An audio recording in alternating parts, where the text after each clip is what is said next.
This is Pulse 95. Pulse 95. It's the Morning Majlis. It's the Morning Majlis. Good morning, Sharjah and the United Arab Emirates. Today's a very, very, very, very big day because we've got two big announcements.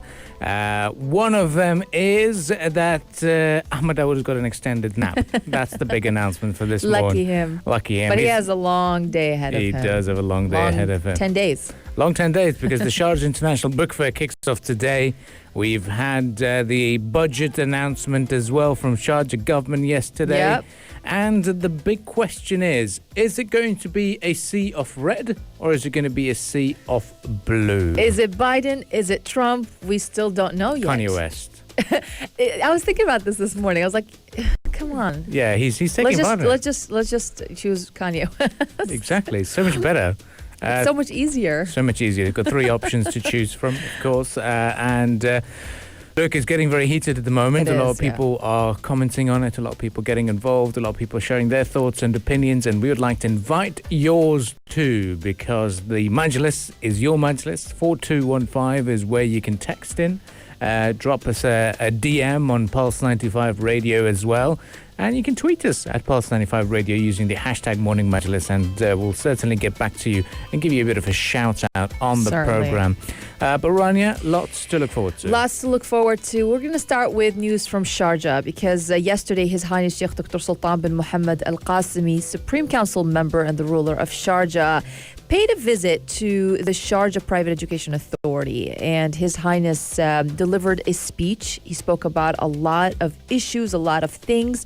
He highlighted the importance of reviewing a number of challenges in the educational process with the aim of developing the methods and the techniques of education in the private schools here in the Emirates, as well as developing some school curricula. And also His Highness spoke about the challenging times of the COVID-19 and education together. So we're going to highlight and review what happened in that speech, what His Highness spoke about, what were his comments.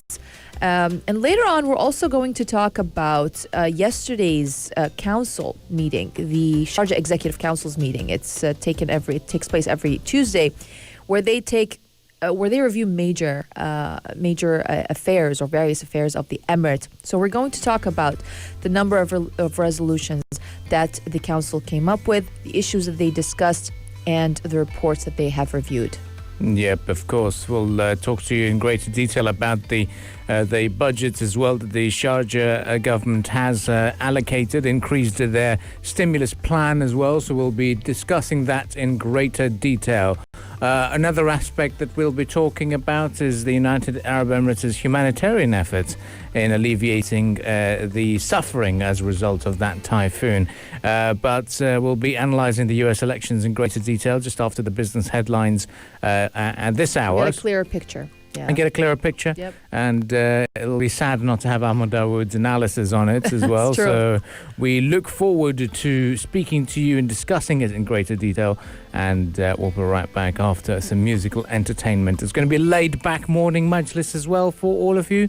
So stay tuned. And as we count down the days for another weekend after a very, very busy, newsy week. Stay tuned to Pulse 95. Pulse 95. Between local lines. Notes from the Emirate. Pulse.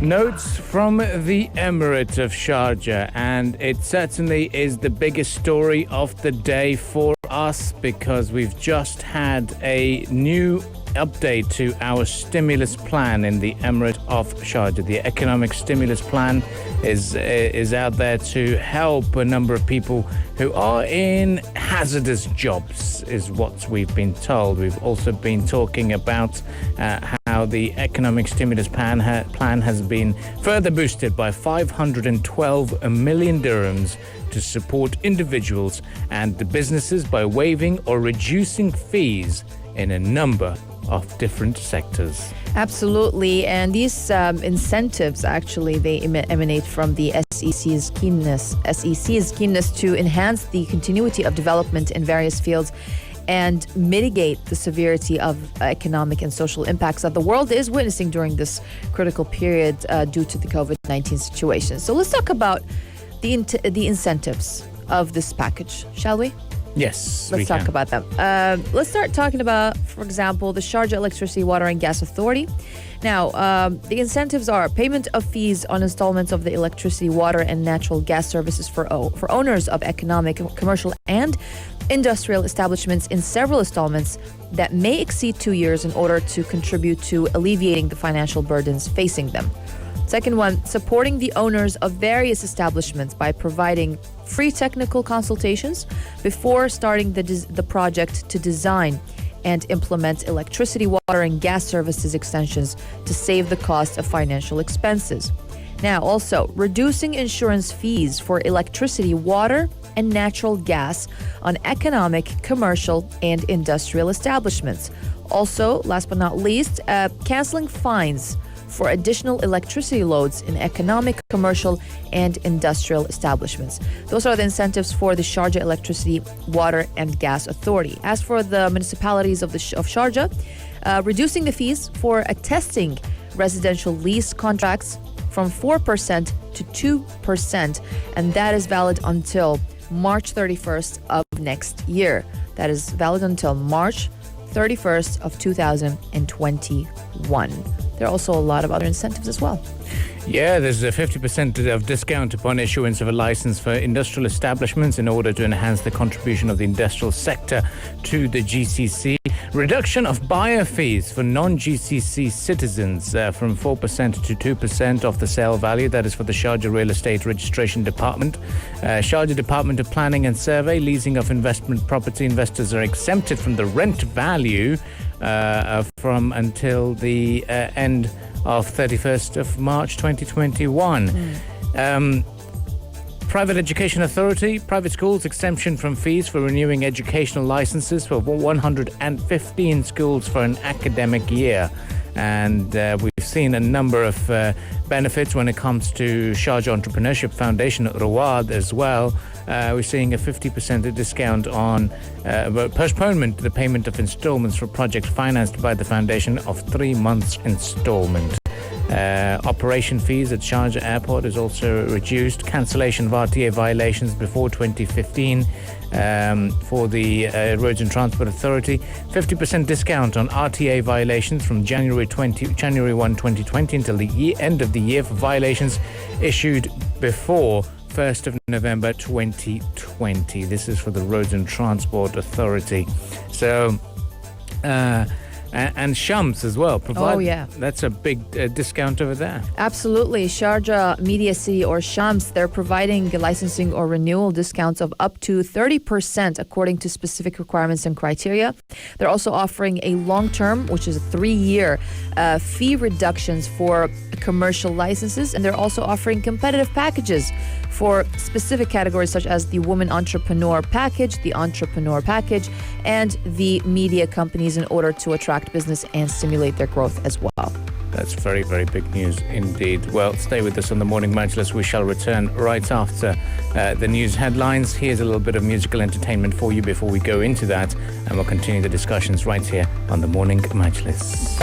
Join the conversation with the Morning Majlis, Pulse 95. The tightest and the most crucial presidential race in the world is happening right now, and that is between Donald Trump, Republican Donald Trump, and Democratic Joe Biden. It's a very tight race, and it's still, guess what? It's not over. Not over yet. In terms of electoral votes so far, Donald Trump is slightly ahead in vote percentage-wise. 50.4%. Electoral votes still Biden, 131 to 108 so far. Lots of areas that they're looking at. Other candidates, which also include Kanye West, is down at 0.2% at the moment. I've been trying to follow where he is. Arizona, Biden's leading at the moment. Florida, key battleground state, Trump is ahead so far. 91% of the polling stations have now come back, and now we are seeing a situation of 51.3% in favor of Donald Trump. Georgia as well. Another important destination is Ohio. Traditionally, no Republican president has won the elections without winning the state. The state voted Barack Obama twice. In 2016, Ohio, Donald Trump won Ohio from Hillary Clinton by a bit of a margin as well.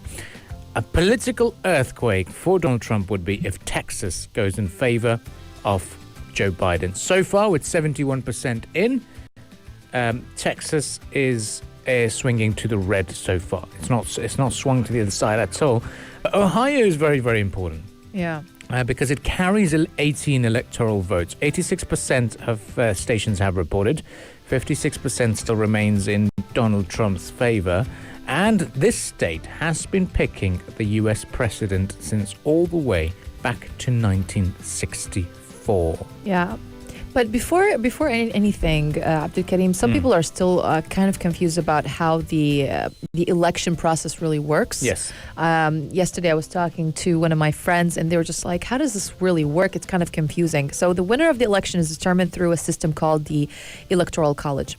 Each of the 50 states, plus Washington, D.C., the capital, is given a number of Electoral College votes, adding up to a total of 538 votes. So more populous states get more Electoral College votes than smaller ones. A candidate needs to win 270 Electoral College votes, that's 50% plus one, to win the whole presidential election. So in every state except two, Maine and Nebraska, the candidate that gets the most votes wins all of the state's Electoral College votes. And due to those rules, a candidate can win the election without getting the most votes at the national level. And this happened at the last election, in which Trump won a majority of Electoral College votes, although more people voted for Clinton, for example, across the U.S. This is how it works. So now, how are the results reported? Now, the election results they're reported. They report the winner in a state when they determine that the trailing candidate has no path to victory. This can happen before 100% of votes in a state have been counted. Estimates for the total votes in each state are also provided by, for example, the press agency. The numbers update throughout election night. As more data on voter turnout becomes available. So, but it's still not clear up till now. Right? Yeah, it's not. The results. But who is controlling the Congress? Let's talk about that as well. Americans are also electing members to the two chambers of Congress, the main lawmaking body of the U.S. So those chambers are the Senate and the House of Representatives. Of course, without support in the Senate and the House, the president's ability to enact key policies is severely limited. So it's also very crucial to also talk about who was voted in the Senate and the House. So for now, the Senate, Democrats are leading. In the House, Republicans are leading. Mm-hmm. Well, looking at the current situation as well, it's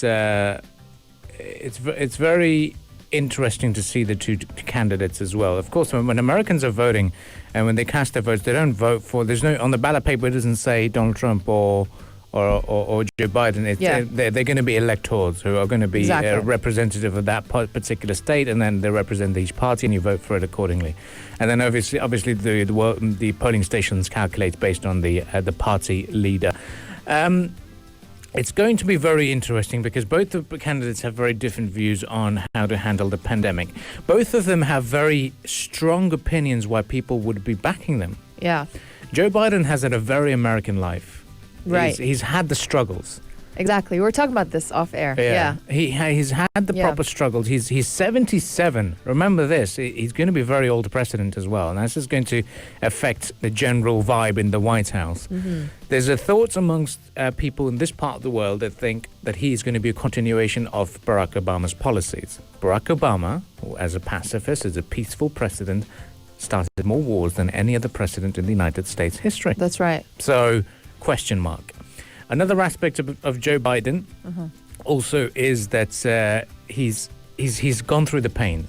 He's lived the poor person's life. He's been a lifeguard in a majority black community as well. So he understands the racial equality aspect. And the United States has gone through that turbulence recently as well. So there's a lot of strong connection with Joe Biden. There's a strong connection with Donald Trump is because he's made it possible for normal individuals, non-political figures, to be in a position of power, such as the President of the United States. He's got more people involved in U.S. politics. Right. And this is one of the reasons why we have this huge turnout. 100 million people are now coming out to vote. One side of the coin says people are fed up with Donald Trump and want to get rid of him. They want to get him fired, according to the apprentice style. Yeah. But the aspect is he's got people involved and people who disconnected themselves to politics. U.S. politics, for a person such as myself who's grown up in the UK subcontinent, in the Middle East, didn't really care too much about U.S. politics back then. Right. You know? I mean, it was great to know a precedent. Okay, he's going to come into power and this is what's going to happen. But to understand the politics in depth and focus on it a lot more, this is the time, especially with the media coverage and widespread coverage over a precedent as well. This is why it's gone really, really, really popular at the moment. And that's why the world's eyes are on it. And not only that, but another thing in the States, I have a lot of friends in the States, and I always read what they have to say on Twitter. In general, people are fond, forget about his personality. Sometimes it kind of pisses people off, right? Trump, I'm talking about Trump. But he did make a lot of economic reforms in the country. And he did support a lot of big businesses and businesses in general. So a lot of businesses did flourish within Trump's administration. So that's another plus for Trump, if we want to say why Trump should continue as a president. But other people say, but the most important thing that happened this year is COVID-19. And his handling of COVID-19 was not that good. So I don't know. He's got some tidal waves, and they've been very nervous. They've been saying that if Trump loses Florida, game over. Yeah. His campaign people have been. So far, it looks like he's got So far, he's leading in Florida. He's leading in Florida. He's leading in Pennsylvania. He's leading in Ohio. He's leading also in Georgia. And these are the major states. Major swing states as well. The key states. The key states that he's looking at. So it just goes to show that it is going to be, in fact, a sea of red over here. But we will keep you posted. But another thing is, look at the slogans. Donald Trump has Make America Great Again. Right. Joe Biden has Build Back Better. Build back better. He's focused on the B, triple B. Barack. Guys, you know, I mean, this is where it comes. The normal individual has been connected a little bit more towards Trump's slogans, Trump's style of delivery, improvised delivery, doesn't need a script at times. And it's going to be very interesting to see. But these are our views, and we'll love to hear your views as well. Text lines remain open, 4215. We'll continue the discussions about the US elections later on in the program as well. And we'll keep you posted throughout the day. Stay tuned to Pulse 95. Join the conversation with the Morning Majlis. Pulse 95. SIBF Sharjah International Book Fair kicks off this morning just after 10 o'clock. We'll be broadcasting live from the event, and you'll catch the experience and the vibe of the Sharjah International Book Fair through our programming. It all kicks off, and it's going to be Ahmed Dawood, Aisha Al-Mazmi, and we have a very, very special guest presenter as well on the show, and they'll be revealing to you. So all you have to do is stay tuned to Pulse 95 to find out about that. Speaking of the Ali Al-Hazami, her name. Ali Al-Hazami, Yep. yes, okay. That is our third presenter on the show. Now, speaking of the Sharjah International Book Fair, there's lots of new titles that are going to be launched, and that's why the book fairs tend to be very, very amazing as well. Absolutely. We're talking about Riwayat. It's an imprint of the homegrown Kalimat Group, specialized in publishing both original and translated Arabic language works of fiction and nonfiction. It will unveil of 9 new titles today at the book fair at Sharjah Expo Center, where all the activities are going to be held. Now, featuring among the new releases will be novels, poetry, essays, and short stories, and also include Bahraini poet Qasim Haddad's Jawharat al-Marasid, or the Observatory's Jewel, which is a collection of essays on some of the Arab world's most notable literary figures, including Najib Mahfouz, Mahmoud Darwish, Salim Barakat, among others, and also Libyan novelist Najwa bin Shatwan's Wabar al-Ahsina, which is horse fur, which focuses on the conundrum of social life in Libya. And there are also a lot of new releases as well that will be unveiled at the book fair. Yep, of course. And new books will be available for purchase at the Riwayat exhibition stand at the fair venue in Expo Center Sharjah. The books can also be purchased online through the publisher's websites. And Riwayat's new offerings will include long-awaited translations of two contemporary classics as well. And it is something that everyone is really hyped up about over here in this part of the world, especially when the book fair happens. It is something so close to people's memories when they're growing up in the Emirate of Sharjah and going to these book fairs with their schools, with the school trips.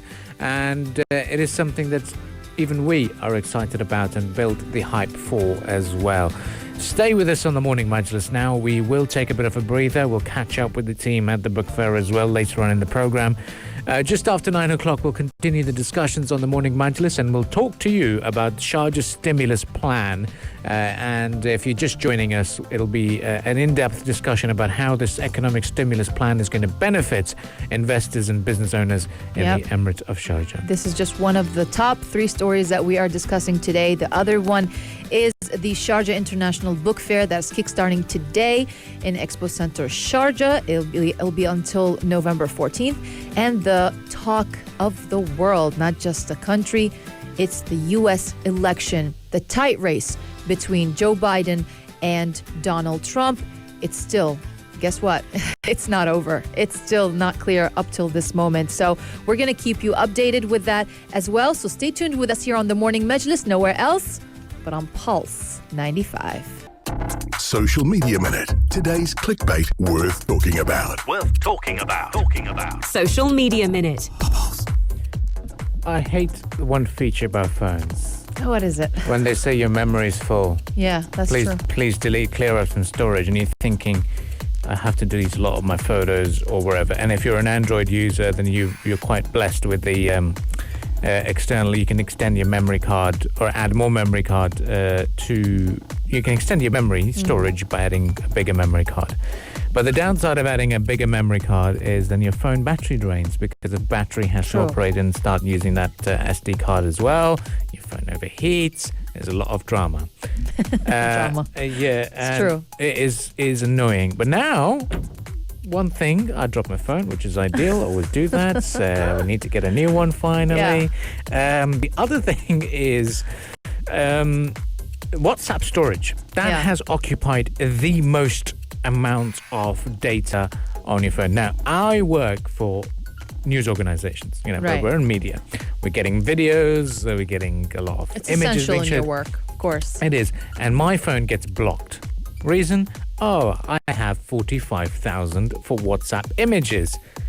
How do I start deleting them? When I start deleting them gradually, such a hassle. Because there's 45,000 images, the phone decides to collapse and says, oh my God, we're going to overheat just because you started to delete 1,000 images. And out of those 1,000 images, there'll be a couple that I really want to keep. And then you go back and start unchecking them. It's a mess. True. The phone overheats. However, there is now a benefit. WhatsApp has now announced a new feature. What they say is there's a new tool that groups together large files and media that has been forwarded many times, sorting files by size in descending order, and just like a laptop, it will function by telling you this is a large file, this is what it is, you can delete that. That could be amazing. Yeah, so they said yesterday that we now offer easy cleanup suggestions by bucketing both large files and media that has been forwarded many times, sorting files by size in descending order, and also providing a way to preview files before deleting them. That gives a good solution to that dilemma, let's say. But users will also see a preview of media before selecting one or multiple items to delete. Now, the WhatsApp platform said that the new storage management tools are rolling out to users worldwide this week. Good news. So when available, users can navigate to the new tool by going to Settings, then Storage and Data, and then Manage Storage. This is how you can reach it and make the changes. Looks interesting. Yeah, I mean, that could be ideal. And that is something that we will be continue to talk about. And the new storage management is rolling out globally this week, which is good. In related development that could also bear storage, WhatsApp is reportedly bringing a disappearing messages feature to the popular chat platform as well. Just like a Snapchat thing. That could be amazing. Well, stay with us on the Morning Majlis. There's lots to get through this morning, and we'll be right back after the business headlines. So stay tuned to Pulse 95. If you liked this episode of the Morning Majlis, drop a like and subscribe. 95. Be sure to follow us on Instagram for all our daily updates and top stories.